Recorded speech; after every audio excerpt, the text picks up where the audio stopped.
مزید ویڈیوز کے لیے ہمارے چینل ہاؤس آف اسلام کو سبسکرائب کرنا نہ بھولیے۔ شکریہ۔ اللہ نحمده ونستعینه ونستغفره ونؤمن به ونتوکل علیہ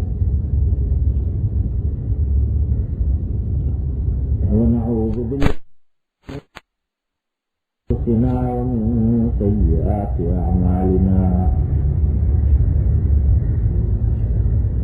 من يهده الله فلا مضل له ومن يضلله فلا هادي له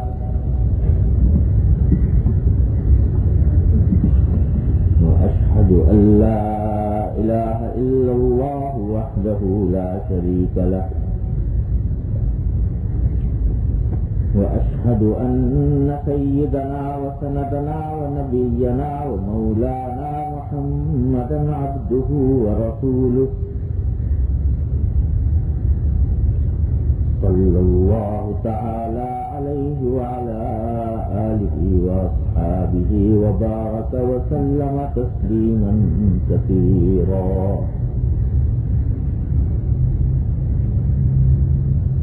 أما بعد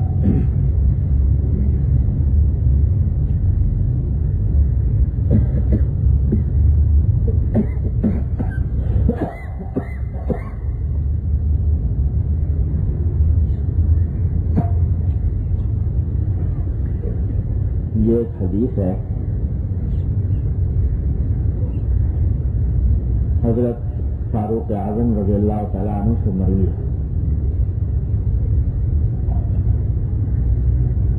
اور سند کے اعتبار سے بڑی مضبوط اور صحیح حدیث ہے۔ حضرت فاروق اعظم رضی اللہ تعالیٰ عنہ روایت کرتے ہیں کہ رسول کریم سرور عالم صلی اللہ علیہ وسلم نے ارشاد فرمایا کہ اگر تم لوگ اللہ تعالی پر پورا توکل کرو، پورا بھروسہ کرو تو اللہ تعالیٰ تمہیں پرندوں کی طرح رزق دے۔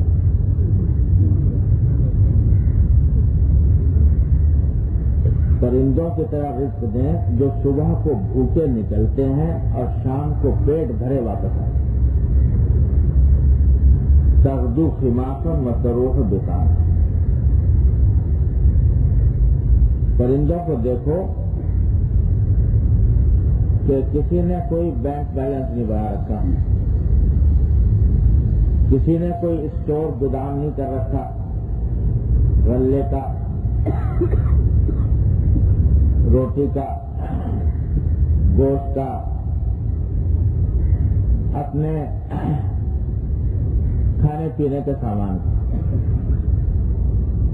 رات کو آرام سے چین سے سوتے ہیں اور صبح کو اٹھتے ہیں اور اپنے تلاش معاش میں نکلتے ہیں، اور جس وقت نکلتے ہیں تو خالی پیٹ ہے،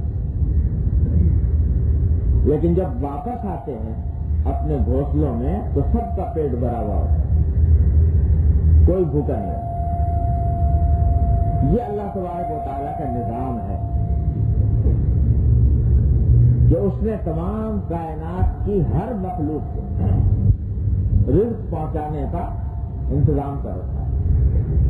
وَمَا مِن دَابَّةٍ فِي الْأَرْضِ إِلَّا عَلَى اللَّهِ رِزْقُهَا یعلم مستقرها ومستودعها۔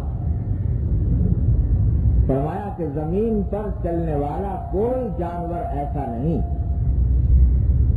جس کے رزق کی ذمہ داری اللہ نے اپنے اوپر نہ لے رکھی ہے۔ ہر ایک کو رزق پہنچاتا ہے، اور کس طرح پہنچاتا ہے کہ یعلم مستقرها ومستودعها۔ اللہ تعالیٰ کو پتا ہے کہ یہ جانور اس کا مستقر کہاں ہے۔ مستقر کہاں ہے؟ ہمیشہ پرماننٹ ایڈریس، جو مستقل رہائش کی جگہ وہ کیا ہے اللہ جانتا ہے۔ وہ مستودعها، اور جو عارضی ٹھکانہ ہے وہ بھی پتا ہے۔ جو مستقل ٹھکانہ تو اس کا کھلا جگہ ہے، عارضی طور پر آج کھلا جگہ رات گزارے گا، یہ بھی پتا ہے. کل فی کتاب مبین، سب اللہ تبارک و تعالیٰ نے کو علم میں اور پہنچاتا ہے. کیسے کیسے پہنچاتا ہے، کیسے کیسے پہنچاتا ہے، انسان کبھی سوچتا نہیں. ورنہ حقیقت یہ ہے کہ یہ کائنات اور اس کائنات کے اندر پلنے والی مخلوق بذات خود ایک ایک مخلوق اللہ جل جلالہ کی قدرت کاملہ اور حکمت بالغہ کا ایک معجزہ جو آنکھوں سے دکھاتا ہے.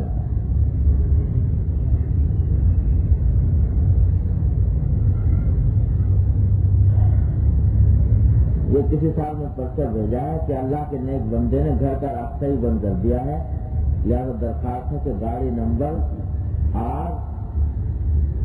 R9972 ہٹا کر شکریہ کا موقع دیں. کہیں راستے میں کھڑی کر دی ہے کسی صاحب نے گاڑی 9972 R9972 یہ جن صاحب کی ہو براہ کرم وہ ہٹا لیں تاکہ راستہ کھل جائے لوگوں کے لیے. کس طرح اللہ تبارک و تعالیٰ رزق عطا فرماتے ہیں، کس طرح فرماتے ہیں. اور ہر مخلوق کا عالم یہ ہے کہ اگر اس کی بڑائی کو دیکھو تو اس کی کوئی انتہا نہیں. مخلوق کی بڑائی کی، جیسے بڑے بڑے جانور ہیں، اور چھوٹائی کو دیکھو تو اس کی کوئی انتہا نہیں. چھوٹائی ایک مرتبہ ہمیں ہمارے دوست لے گئے تھے ایک فارم میں، کیٹل فارم ہمارے دارالعلوم کے پاس ہے. وہاں یہ جانوروں کی نسل کشی کا کام ہوتا تھا. تو انہوں نے ہمیں منظر دکھایا کہ ایک جانور کے مادے کا ایک قطرہ چھوٹا سا وہ لگا دیا شیشے کے اوپر اور اس کے اوپر خوردبین نصب کر دی. وہ چھوٹا سا قطرہ تھا. خوردبین سے جو دیکھا تو وہ قطرہ کیا تھا؟ پوری کائنات. اس قطرے میں لاکھوں، بلا مبالغہ لاکھوں کیڑے حرکت کرتے نظر آ رہے تھے، لاکھوں. اور وہ کیڑے ایسے تھے کہ ان کے اندر سر بھی تھا، ان کا جسم بھی تھا، اور جب جسم تھا تو ان کا ظاہر روح ہے تو ان کے اندر اس میں دل بھی ہوگا، اس میں جگر بھی ہوگا، اس میں سبھی کچھ جو مشینری ہوتی ہے ایک جاندار کے اندر وہ ساری ہوگی. وہ ننگی آنکھ سے نظر بھی نہیں آ سکتی لیکن انہیں ساری مشینری ہے. اور جب مشینری ہے تو ان کی غذا بھی ہے کوئی نہ کوئی.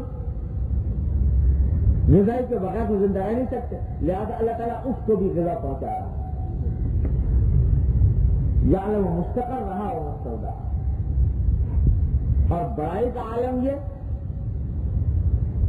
ایک روایت لکھی ہے تو اسرائیلی قسم کی روایت، لیکن کچھ بعید نہیں ہے کہ ایک مرتبہ حضرت سلیمان علیہ السلام سے، حضرت سلیمان علیہ السلام کو اللہ تعالیٰ نے حکومت عطا فرمائی تھی ساری دنیا کے اوپر، جانور اور پرندے اور درندے اور چرندے اور سبھی کے اوپر حکومت تھی حضرت سلیمان علیہ السلام.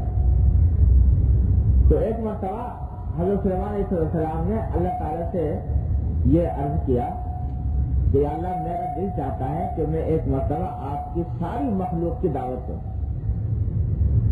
جتنی مخلوقات ہیں ان کی دعوت کروں اور ان کے مناسب ان کے لیے کھانے کا انتظام کروں. تو اللہ تعالیٰ نے فرمایا اچھا کر کے دیکھ لیا. کہاں کرو گے؟ کہ جی یہی سمجھ آتا ہے کہ سمندر کے کنارے جو ہے کر دی جائے. اچھا ٹھیک ہے تیاری کرو. تو مہینوں حضرت سلیمان علیہ السلام نے اس کے لیے یہ سوچ کے کہ کون سے جانور کے لیے کیا غذا ہوتی ہے، کون سے جانور کے لیے کیا غذا ہوتی ہے، مہینوں اس کے لیے انتظامات کیے، گودام تیار کیے، غلہ اور کسی کے گندم اور جو اور خدا جانے کیا کچھ، وہ سمندر کے کنارے لگا دیے. میلوں میں سارا غذائیں. جب کچھ لگا دیا تو پھر اللہ تعالیٰ سے عرض کیا گیا اللہ یہ میں نے انسان کو کر دیا ہے، اب آپ اپنی مخلوق کو بھیجیے۔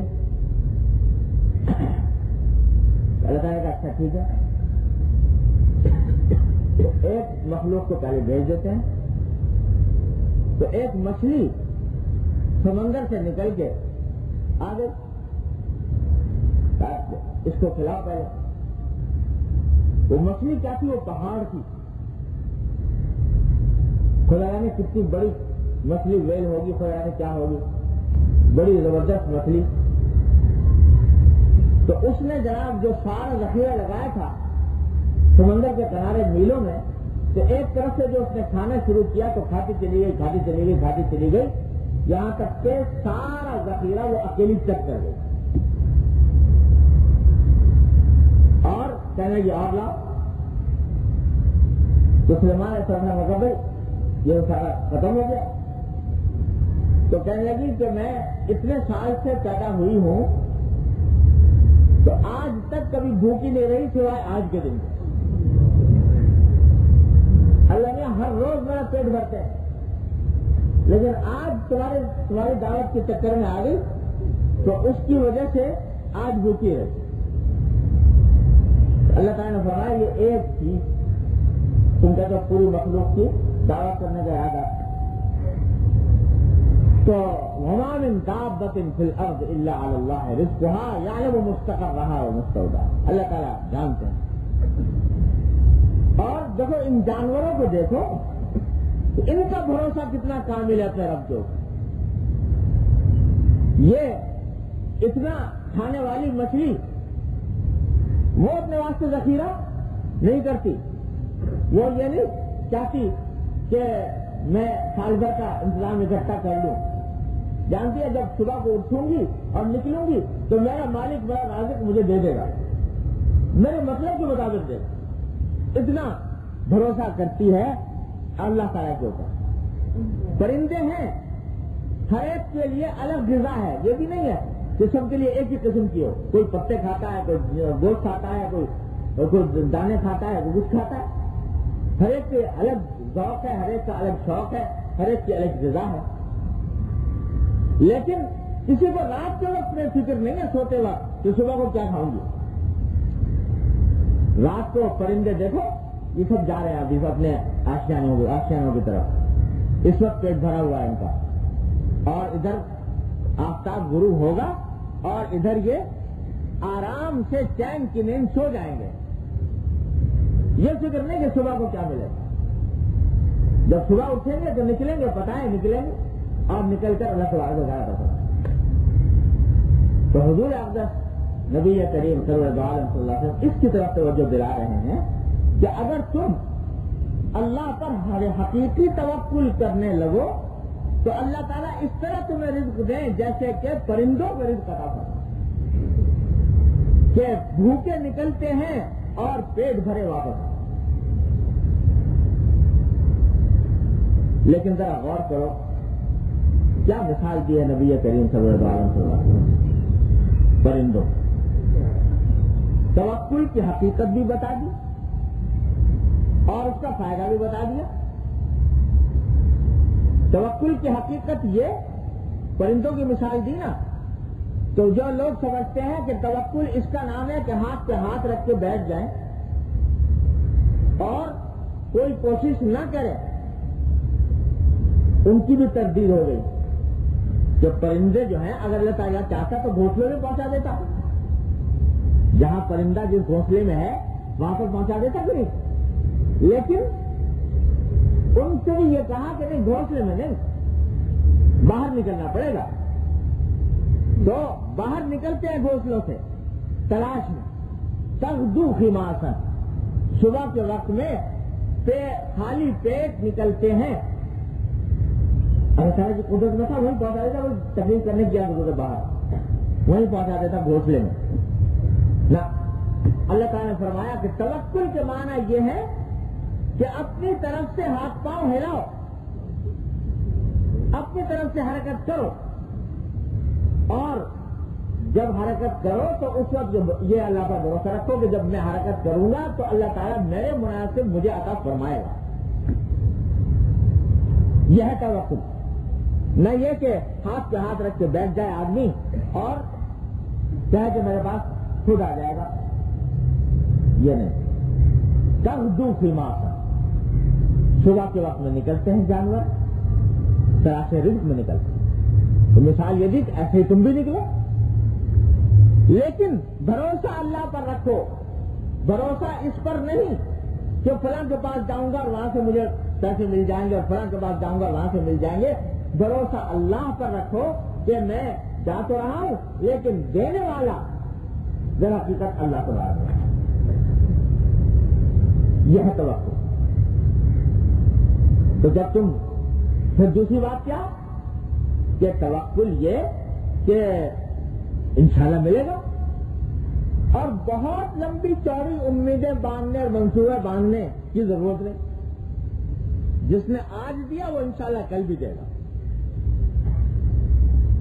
یہ جب سال کے اور ساری عمر کے منصوبے بنانے کی حاجت نہیں. اللہ تبارک و تعالیٰ نے آج دیا ہے، آپ پاؤں ہلائے.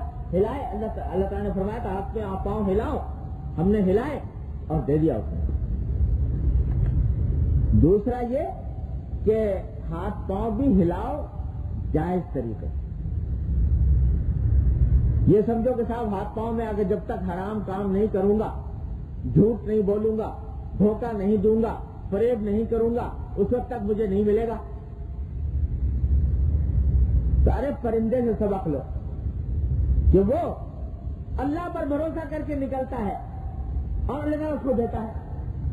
تو تم اللہ کے حکم پر عمل کر کے رزق کمانے کی کوشش کرو اور اللہ نہ دے تمہیں، محروم کر دے گا تمہیں. جو کتوں کو دے رہا ہے، خنزیروں کو دے رہا ہے، جو درندوں کو دے رہا ہے، وہ تمہیں نہیں دے گا.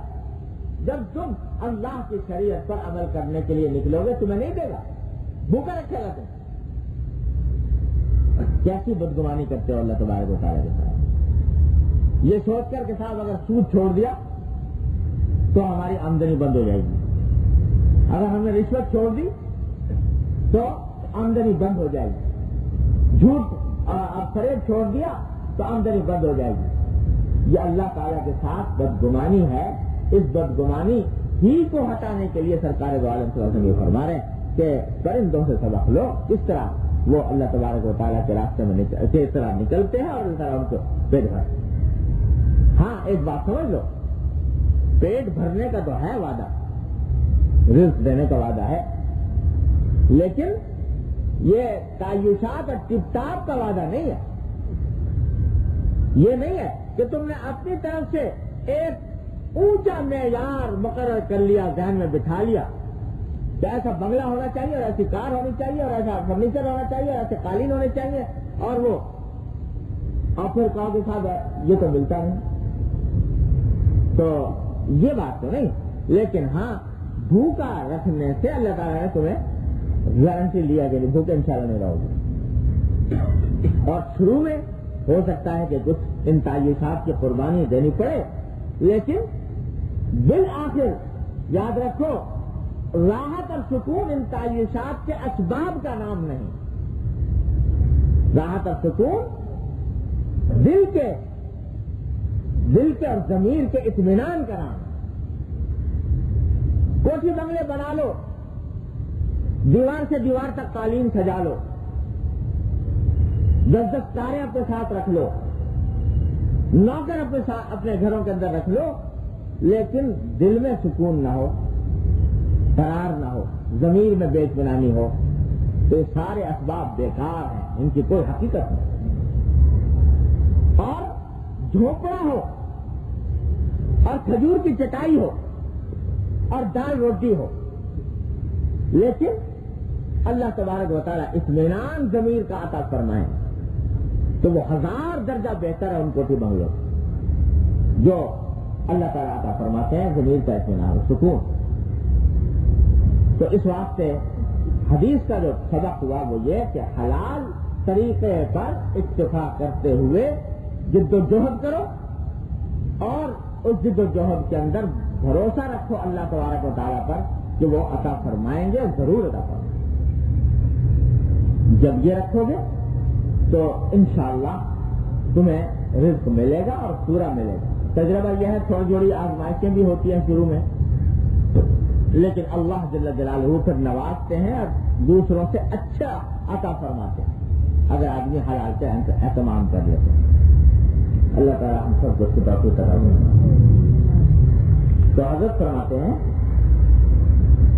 اس کے اوپر حدیث کے تحت کہ اس میں صراحتاً توکل کی تعلیم کہ اللہ کا بھروسہ کریں, اور اشارتاً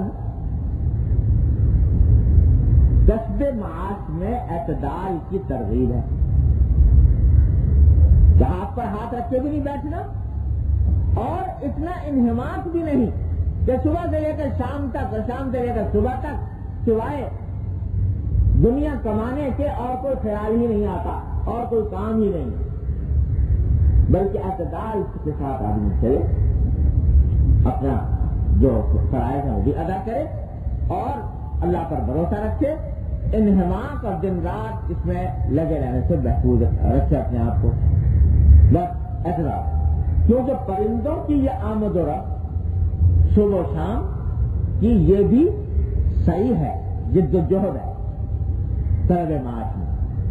تو جس طرح وہ جد و جہد کرتے ہیں تم بھی کرو, لیکن اعتدال کے ساتھ کرو اور حلال اور جائز طریقے سے کرو, اس کے ناجائز طریقوں میں مبتلا ہونے سے بچو. دوسری حدیث اسی سے موضوع سے متعلق قریب ہے, وہ حضرت جابر رضی اللہ تعالیٰ عنہ کی حدیث ہے. وہ فرماتے ہیں کہ حضور نبی کریم سرور دو عالم صلی اللہ علیہ وسلم نے ارشاد فرمایا, رحم اللہ امرأ سهل البیع سهل الشراء سهل القضاء سهل الاقتضاء. اللہ تبارک و تعالی حضور صلی اللہ علیہ وسلم فرما رہے ہیں, دعا دے رہے ہیں, حضور اقدس صلی اللہ علیہ وسلم دعا دے رہے ہیں کہ اللہ تعالیٰ رحم فرمائے, اپنی رحمت نازل فرمائے اس شخص پر جو بیچنے میں بھی نرم ہو, خریدنے میں بھی نرم ہو, دوسرے کا حق دینے میں بھی نرم ہو, دوسرے سے حق وصول کرنے میں بھی نرم ہو. 4 چیزوں کی نرمی بیان کرنا ہے, بیچنے میں نرم, خریدنے میں نرم, اپنا دوسرے کا حق دینے میں نرم, اپنا حق وصول کرنے میں نرم. بیچنے میں نرم کے کیا معنی؟ بیچنے میں نرم کے معنی یہ کہ جب بیچنے بیٹھا تو یہ قسم کھا کے نہ بیٹھے کہ پیسے میں جان دوں گا. کوئی آدمی آ گیا, وہ کچھ کم کرانا چاہتا ہے, تھوڑا بہت کم کرنے کی گنجائش رکھے, اور یہ نہ ہو کہ صاحب نہیں ایک پیسہ جب تک میرے مطلب کا حاصل نہیں ہو ویسے تک نہیں بیچوں. یہ سوچ کر بھائی اللہ کا بندہ آیا ہے, ضرورت مند ہے اور کچھ پیسے میں رعایت کرانا چاہ رہا ہے, چلو کر دو. یہ ہے نرم بیچنے میں نرم کہ رعایت کر دی. یہ نہیں کہ صاحب قسم کھا بیٹھا ہے کہ کوئی رعایت نہیں کرنی کسی کی بھی. تو جب اس واسطے رعایت کرے گا کہ اللہ کا بندہ ہے, ضرورت مند ہے, چلو اس کے ساتھ رعایت کر دو, اللہ تبارک و تعالیٰ انشاءاللہ اس کے ساتھ رعایت کرے. یہ بیچنے میں نہ, یہ نہ سوچے کہ بھائی بیچنے والا جو ہے نا تاجر, آج تاجر اس کو کہتے ہیں, تاجر کی جو صفت ہے وہ یہ ہے آج کل کی اصطلاح میں کہ وہ جس طرح ہو سکے کھال کھینچے دوسرے کی,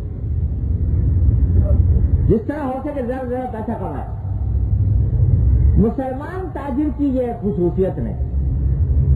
مسلمان تاجر کا کام یہ ہے کہ بھائی میں تو ایک اپنا فریضہ ادا کرنے کے لیے میرے ذمے جو حقوق ہیں ان کی بجاوری کے لیے یہاں پر تجارت کر رہا ہوں، اور میرے ضروریات اللہ تعالیٰ اس کے ذریعے پوری فرما رہے ہیں۔ اگر المخلوق خدا کا کچھ فائدہ کر دوں تو آخرت میں جو مجھے اجر ملنے والا ہے وہ یہاں کے چند ٹکوں کے مقابلے میں 1000 گنا بہتر ہے۔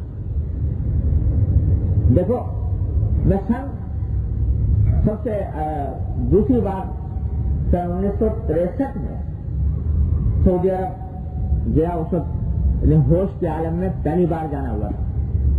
سب سے پہلے تو اللہ تعالیٰ نے حضرت صاحب کے ساتھ 1951 میں حاضری کی سعادت فرمائی، 9-10 سال عمر تھی، اور اس کے بعد پھر پہلی بار حاضری ہوئی 1963 میں۔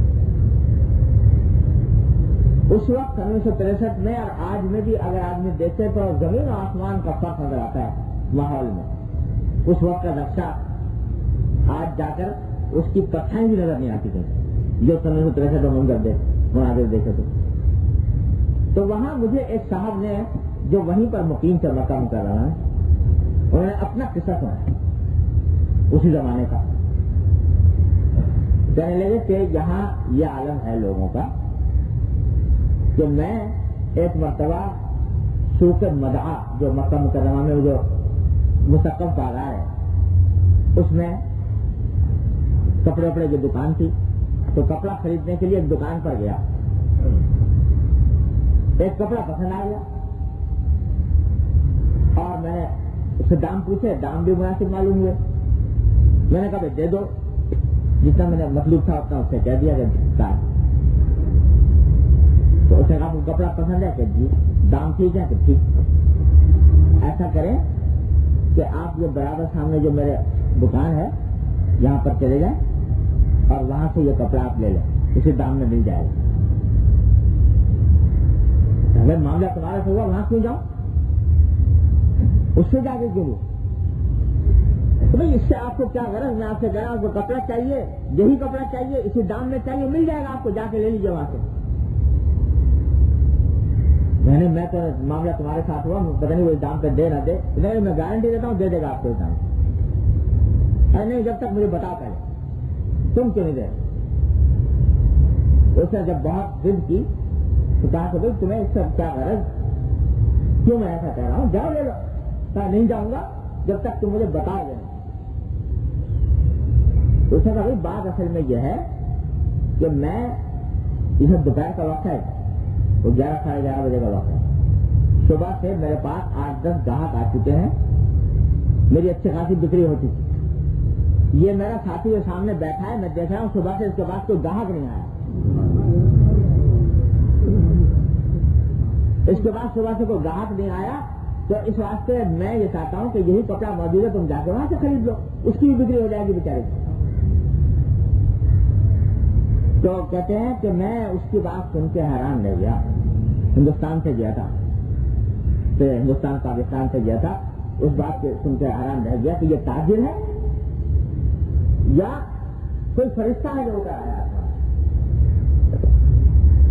اپنے گاہک کو کاٹ کر دوسرے گاہک دوسرے کے پاس بھیج رہا ہے، اس وجہ سے کہ اس کا بھلا ہو۔ یہ ہے سہل البیع، بیچنے میں نرم۔ یہ مسلمان تاجر کے معاشرے کی ایک جھلک ہے جو مکہ مکرمہ کی مقدس سرزمین میں 1400 سال کے بعد اس کی جھلک نظر آ رہی ہے۔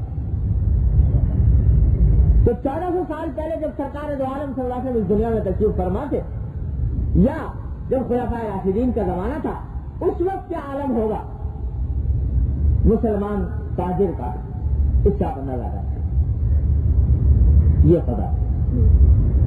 تو یہ نہیں کہ تاجر اس لیے ہے کہ وہ کھال کھینچنے کے لیے بیٹھا ہے کہ کسی نہ کسی سے تجوری بھرنی ہے، اس کا کام یہ ہے کہ میں بھائی یہ جو تجارت کر رہا ہوں یہ بھی اللہ نے میرے ذمہ حق عائد کیا ہے، وہ کر رہا ہوں، میرے نفس کا، میرے بیوی کا، میرے بچوں کا، اس کے لیے کر رہا ہوں، لیکن اگر دوسرے کا بھلا ہو جائے، کچھ پیسوں میں کمی ہو جائے تو پرواہ۔ آخرت میں جو ملنے والا ہے نا وہ ان 10 روپے کے مقابلے میں، 20 روپے کے مقابلے میں لاکھوں گنا زیادہ بہتر۔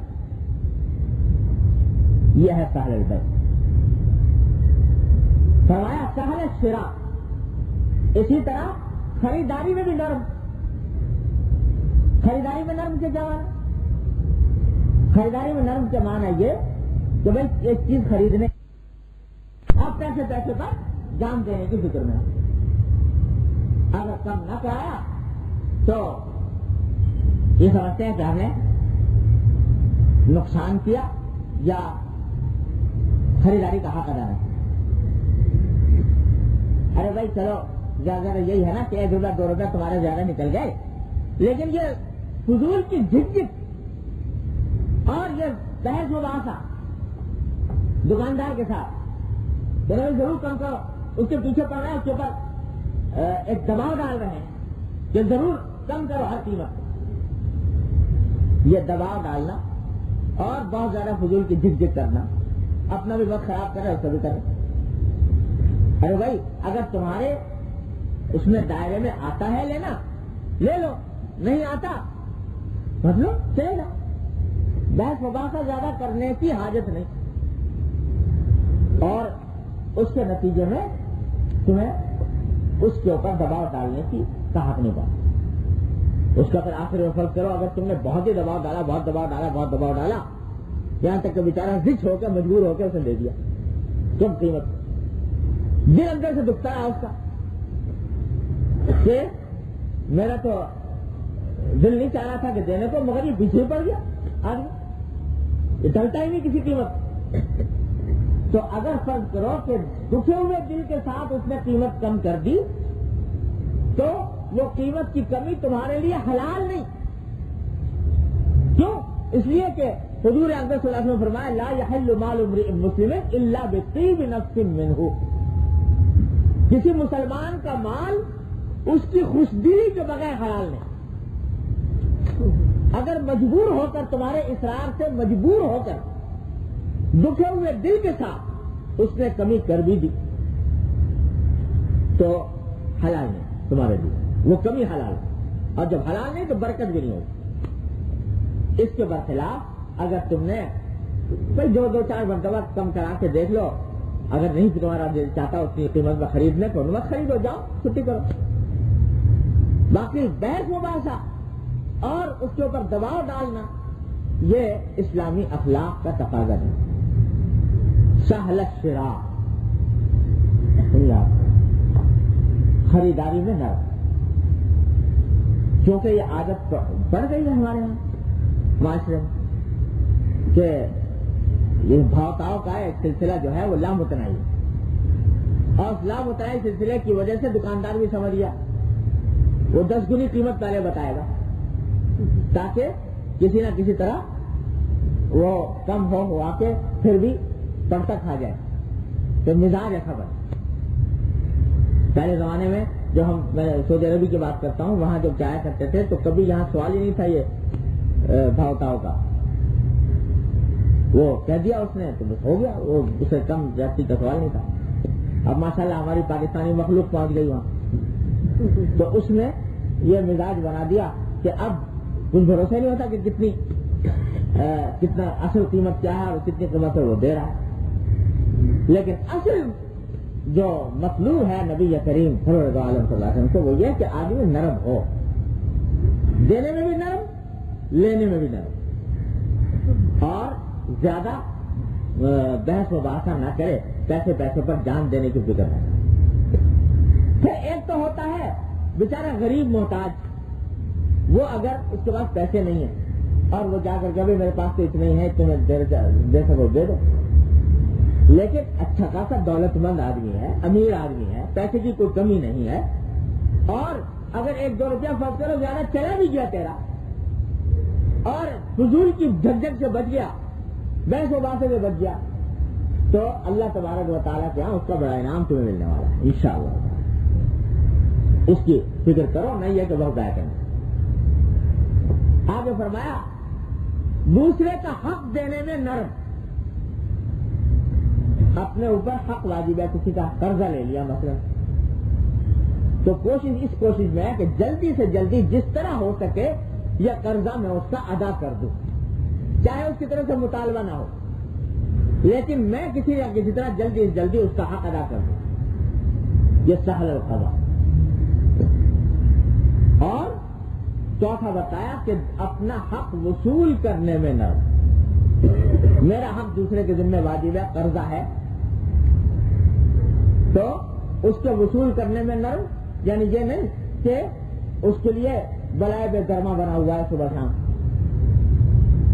بلکہ حالات کو دیکھے. اگر وہ اس بیچارے کے اندر استطاعت نہیں ہے تو اس کو تھوڑی مہلت دے دی. یہ نہیں کہ اس کے اوپر گریبان پکڑ کے کھڑا ہے ہر وقت. سہل الاقتضاء.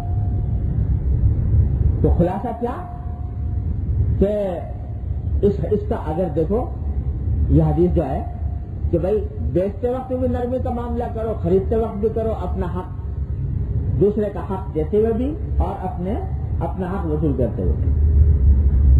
تو حاصل اس کا کیا ہے کہ بھائی یہ دنیا کے جو روپے پیسے ہیں یہ تو کوئی حقیقت رکھتے نہیں. 2-4 روپے اگر تمہارے زیادہ چلے گئے یا تمہارے پاس کم آ گئے تو بھول بھی جاؤ گے اس سے بھی بیچی کو. لیکن اللہ تعالیٰ اس کے بدلے میں جو کچھ عطا فرمانے والے ہیں وہ بڑی نعمت ہے. کیا نعمت ہے سنو. دوسری حدیث میں آتا ہے، اسی سے ملتی جلتی حدیث ہے. حضور اقدس نبی کریم صلی اللہ علیہ وسلم فرماتے ہیں کہ پچھلی امتوں میں ایک صاحب تھے، وہ اللہ تبارک و تعالیٰ کے بارگاہ میں پیش ہوئے. ان کے نامہ اعمال میں نیکیاں ویکیاں کوئی خاص زیادہ نہیں تھی. اللہ بچائے آزاد قسم کے آدمی تھے، گناہ ونا بھی تھے نامہ اعمال میں کافی. تو جب ان کا نامہ اعمال پیش ہوا، نیکیوں کا معاملہ آیا تو اللہ تعالیٰ کے سامنے ان کے نیکیوں میں ایک یہ نیکی ذکر کی گئی. تو ویسے تو یہ کچھ عبادت کو خاص زیادہ نہیں کرتے تھے، لیکن ان میں ایک وقت یہ تھا کہ جب کسی دوسرے شخص کے اوپر ان کا قرضہ واجب ہوتا اور یہ دیکھتے کہ اس کے قرضہ ادا کرنے میں اس کو دقت اور پریشانی لاحق ہوگی تو یہ کہنے ہوئے چلو چھوڑو، بیچارہ پریشان ہوگا، لہٰذا یا تو معاف کر دیتے یا مہلت دے دیتے، یا سبھی دے دینا بعد میں، یا معافی کر دیتے. تو یہ اپنے جو مقروض لوگ ہیں ان کو یا تو معاف کر دیتے تھے یا مہلت دے دیا کرتے تھے. یہ ان کی نیکی تھی. تو اللہ تبارک و تعالیٰ اللہ تعالیٰ فرمائیں گے کہ اچھا یہ میرے بندوں کو معاف کیا کرتا تھا، میرے بندوں کے قرضے معاف کیا کرتا تھا. جب یہ مخلوق میری مخلوق ہو کر میرے بندوں کے قرضے معاف کرتا تھا، میرے بندوں کے ساتھ معافی کا معاملہ کرتا تھا، تو میں اس بات کا زیادہ مستحق ہوں کہ اس کے ساتھ معافی کا معاملہ کروں. چنانچہ اللہ تعالیٰ فرمائیں گے کہ کیونکہ تو نے میرے بندوں کے ساتھ معافی کا معاملہ کیا، لہذا آج میں نے تیرے سارے گناہ معاف کر. تو رسول کریم صلی اللہ علیہ وسلم فرماتے ہیں کہ وہ بندہ اس واسطے جنت میں چلا جائے گا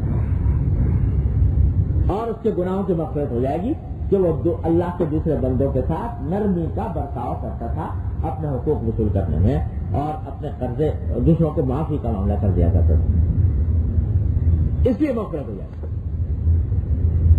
یہ بھائی یہ بھی دین کا ایک بہت بڑا باب ہے. معاف کر دینا، نرمی کا برتاؤ کرنا، حلم کا برتاؤ کرنا، دوسرے کا حق کو معاف کر دینا. اللہ حدیث میں آتا ہے کہ رسول کریم سرور عالم صلی اللہ علیہ وسلم نے ارشاد فرمایا، یاد رکھنے کی حدیث بلکہ لوح دل پر نقش کرنے کی حدیث. فرمایا انا زائم ببیت فی وسط الجنہ. ایسے الفاظ سرکار دو عالم صلی اللہ علیہ وسلم کی طرف سے کم اعمال کے بارے میں منقول ہے. فرمایا میں گارنٹی دیتا ہوں جنت کے بیچوں بیچ گھر دلوانے کی. کیا لفظ؟ میں گارنٹی دیتا ہوں جنت کے بیچوں بیچ گھر دلوانے کی.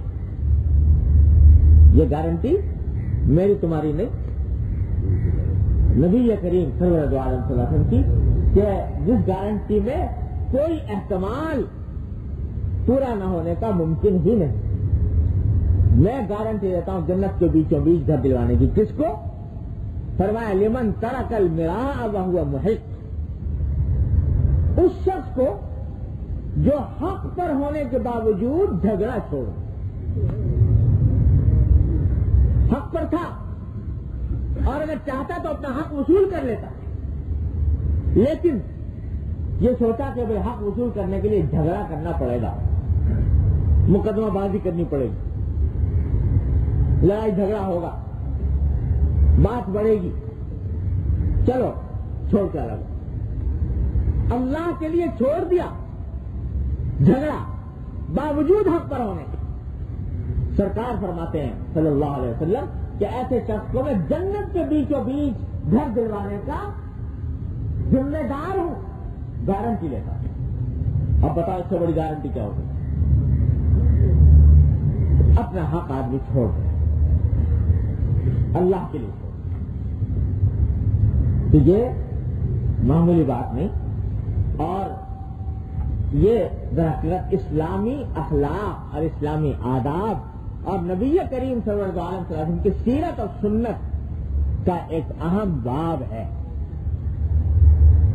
کہ پیسے پہ جان دینے کے بجائے انسان اللہ کے لیے اپنا حق چھوڑ دے اور دوسرے کے ساتھ نرمی کا معاملہ کرے، عفو درگزر کا معاملہ کرے. ہم نے حضور اقدس صلی اللہ علیہ وسلم کی سنت کا لفظ ہم جب بولتے ہیں نا، حضور اقدس صلی اللہ علیہ وسلم کی سنت کا جب ہم بولتے ہیں تو بہت محدود چیزوں کا تصور ذہن میں ہوتا ہے. سنت کے معنی جو ہم سنت کا متبع سنت کس کو کہتے ہیں؟ متبع سنت کہ بھائی وہ داڑھی رکھتا ہو ہے جی، اور ٹخنوں سے اونچا اس کا زیر جامع ہو، اور نماز روزے کا پابند ہو، اور مسجد میں جاتا ہے دائیں پاؤں رکھتا ہے، بائیں پاؤں پیر نکالتا ہے، وغیرہ وغیرہ. یہ چند چیزوں کا ذہن میں تصور آتا ہے. بے شک یہ سنتیں بڑی بڑی زبردست سنتیں ہیں اور بابر کا سنتیں ہیں، اور ان سب کا اہتمام ضروری ہے. لیکن ذرا دل ٹٹول کے بتاؤ کہ متبع سنت کا جب لفظ بولتے ہو تو کبھی یہ خیال بھی آتا ہے کہ جھگڑا چھوڑنے کے لیے اپنا حق چھوڑ دینا یہ بھی اتباع سنت کا حصہ ہے، دوسروں کے ساتھ نرمی کا معاملہ کرنا یہ بھی اتباع سنت کا حصہ ہے، اور خریدتے وقت اور بیچتے وقت نرمی کا معاملہ کرنا یہ بھی اتباع سنت کا حصہ ہے. یہ خیال شاذ و نادر کسی اللہ کے بندے کو آتا ہوگا، یہ سمجھتے ہیں کہ اس کا کوئی تعلق دین سے ہے ہی نہیں، سنت سے ہے ہی نہیں. حالانکہ نبی کریم سرور دو عالم صلی اللہ علیہ وسلم کی سنت کا اہم ترین باب ہے. فبما رحمت من اللہ لنت لہم، اللہ تعالیٰ نے تعریف فرمائی اللہ کی رحمت ہے جس کی وجہ سے آپ لوگوں کے ساتھ نرم ہیں. نرمی ہم نے آپ کو نرم بنایا ہے، نرمی کا معاملہ کرنے والا بنایا ہے. وَلَوْ كُنْتَ فَظًّا غَلِيظَ الْقَلْبِ لَانفَضُّوا مِنْ حَوْلِكَ، اگر آپ سخت مزاج والے ہوتے اور سخت دل ہوتے تو یہ سب لوگ آپ کے ایک دل سے بھاگ کھڑے ہوتے.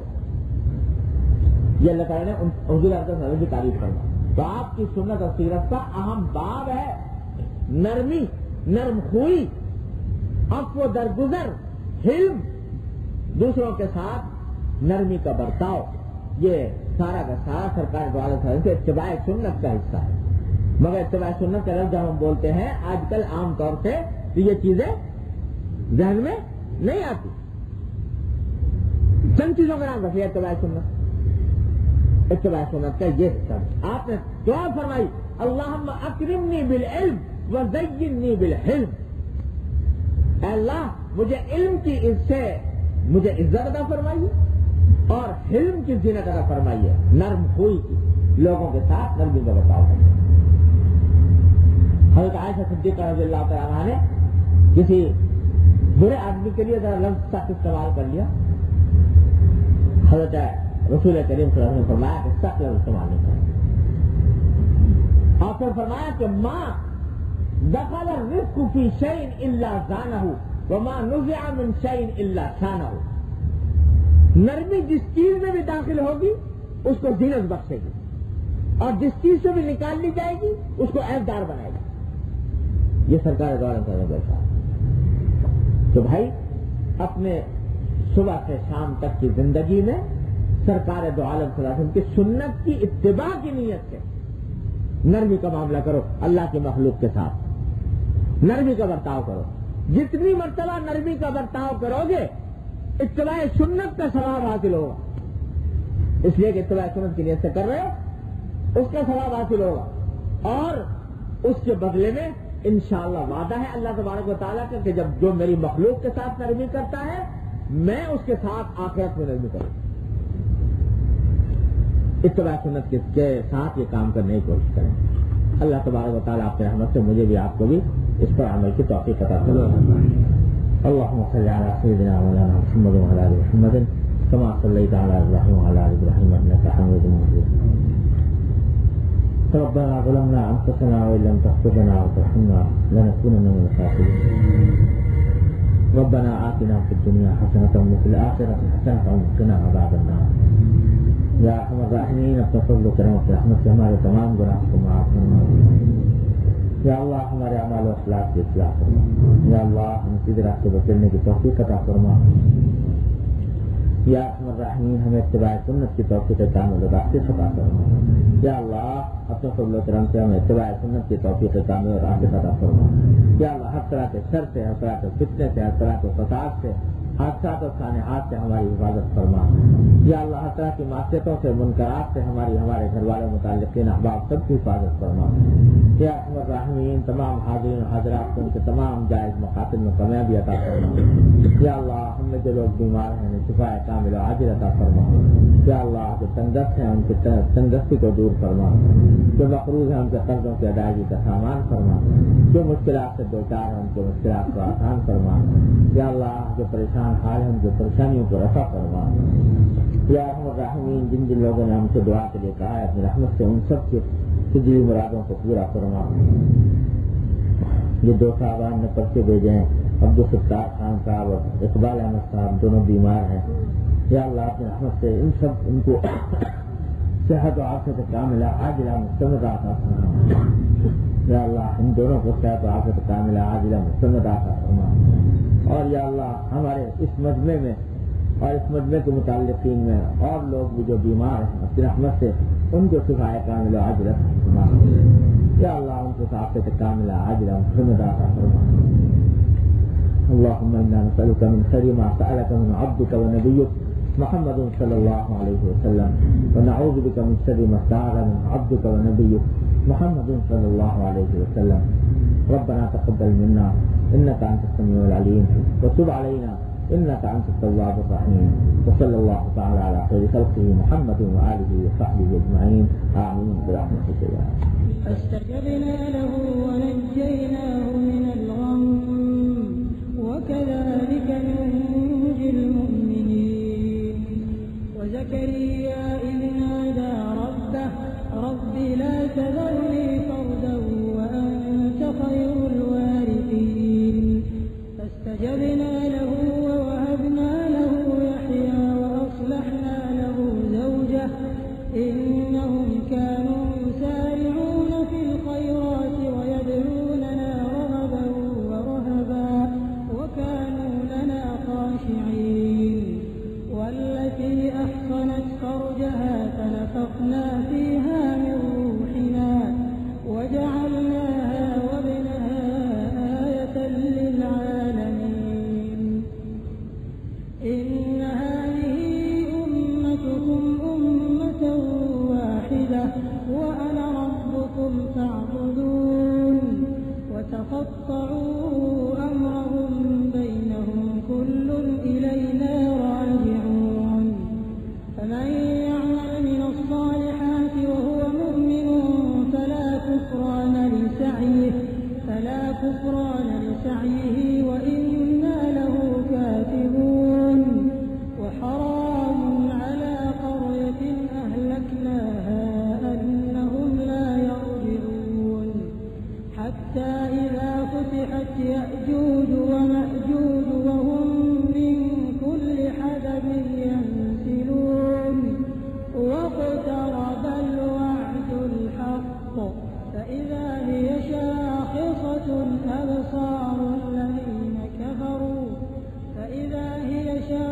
خاشعة أبصار الذين كفروا يا ويلنا قد كنا في غفلة من هذا بل كنا ظالمين إنكم وما تعبدون من دون الله حصب جهنم أنتم لها واردون لو كان هؤلاء آلهة ما وردوها وكل فيها خالدون لهم فيها زفير وهم فيها لا يسمعون إن الذين سبقت لهم منا الحسنى أولئك عنها مبعدون لا يسمعون حسيسها وهم فيما اشتهت أنفسهم خالدون